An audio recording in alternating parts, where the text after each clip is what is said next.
Before he became one of the most recognizable political figures on the planet, before the rallies, the headlines, and the endless debates, Donald Trump was something else entirely. Not a politician, not a president, not even a media figure. He was a business experiment.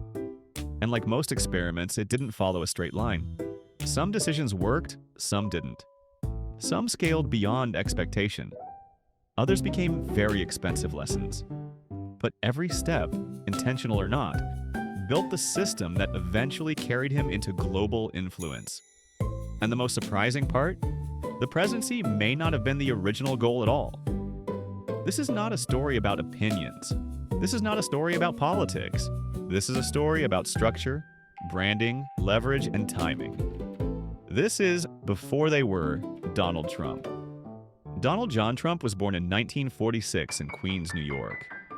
At the time, New York City was expanding rapidly, housing demand was rising, infrastructure was growing, and Donald's father, Fred Trump, was already deeply involved in that system. Fred Trump wasn't a flashy businessman. He focused on scale, repetition, and government-backed housing projects. The strategy was simple: build affordable apartments, manage costs tightly, and reinvest continuously. Young Donald grew up watching this process, not through motivational speeches, but through exposure. He saw how buildings were financed, how deals were structured, how leverage worked. Dinner table conversations weren't about dreams, they were about numbers. At a young age, Donald was sent to military school, a structured environment designed to instill discipline and hierarchy. Whether by design or coincidence, it introduced him early to two ideas. Order creates authority, and authority commands attention. Both would later become recurring themes. Donald later attended the Wharton School of the University of Pennsylvania, focusing on economics. At the time, Wharton was known less for creativity and more for analytical thinking. This mattered because his future strategy wouldn't rely purely on construction. It would rely on perception. After graduating, Donald joined his father's company, but he quickly noticed a limitation. Brooklyn and Queens were stable, but they weren't glamorous. And glamour, he believed, multiplied value. So he aimed for Manhattan, which, at the time, was risky. Crime was high. Many developers were leaving. Banks were cautious. To most investors, Manhattan looked like a problem. To Donald, it looked undervalued. This is a key pattern that would repeat later in life. He didn't chase comfort. He chased attention gaps. Donald Trump's early Manhattan deals focused on something specific, not just real estate, visibility. He pursued large, symbolic projects. Hotels, towers, high-profile locations. One of the earliest examples was the renovation of the Commodore Hotel near Grand Central Terminal. The building was outdated, the location was powerful, the risk was significant, but he negotiated aggressively, securing tax abatements and public-private partnerships. This was not just a construction win, it was a systems win. He learned something crucial. If the deal structure is strong enough, capital will follow. And once the project succeeded, it unlocked something even more valuable: credibility. He turned himself into the product. During the 1980s, Trump shifted from being just a builder to being a brand. His name wasn't hidden behind corporate titles. It was printed in massive letters, gold letters, sometimes very gold. The buildings mattered, but the name mattered more. Trump Tower became less about office space and more about identity. It signaled luxury, ambition, and confidence, whether people agreed with it or not. And that was intentional, because neutrality doesn't attract attention. Recognition does. This period marked a strategic pivot from asset ownership to brand licensing. Instead of only building properties, the Trump name was licensed to hotels, casinos, and developments. This reduced risk while expanding reach. In business terms, this was leverage. In branding terms, this was multiplication. Trump also understood something early that many executives ignored. Media is not just coverage. Media is oxygen. He frequently appeared in newspapers, interviews, and tabloids, sometimes for achievements, sometimes for controversy. But the result was the same. People remembered the name. Attention was scarce. Trump learned how to generate it, not through silence, but through presence. Not everything worked. In the late 1980s and early 1990s, Trump expanded aggressively, especially into casinos. Debt levels rose, economic conditions shifted, Several projects struggled. Some entered bankruptcy. Importantly, personal bankruptcy was avoided, but the brand took hits. This period is often misunderstood.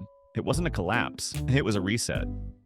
Trump negotiated, restructured, and downsized, and instead of disappearing, he stayed visible. This is another recurring pattern. When momentum slowed, he didn't retreat quietly. He repositioned. And that repositioning would come from a place few expected: reality television. In the early 2000s, Donald Trump became the host of the television show The Apprentice. The premise was simple: business competition, boardroom eliminations. One phrase repeated weekly: "You're fired." The show reframed his image. Not as a struggling developer, but as a decisive executive. To millions of viewers, this became their primary reference point. The show wasn't about accuracy, it was about narrative. Trump wasn't selling real estate anymore, he was selling authority. And television scaled that authority globally. By the time the show ended, Trump had something rare: multi-generational recognition. Older audiences knew him from real estate. Younger audiences knew him from television, and both groups recognized the name instantly. This matters in systems thinking, because influence compounds when recognition already exists. He had already built distribution without realizing it yet. The audience was there. The platform was waiting. And then came a pivot that surprised nearly everyone. When Donald Trump announced his presidential campaign, many initially saw it as symbolic: a branding move, a publicity cycle, a temporary headline. But the campaign followed a different structure. Instead of traditional political messaging, he leaned into direct communication. Simple language, repetition, clear slogans. From a business perspective, this wasn't ideological innovation, it was marketing clarity. He spoke in headlines, not paragraphs. And in an attention-driven environment, that traveled fast. His prior experience with media cycles gave him an unusual advantage. He understood how news reacts, and he used that understanding strategically. Trump approached politics with a business mindset. This created friction. Supporters saw decisiveness, critics saw disruption. But structurally, it achieved one thing clearly: visibility.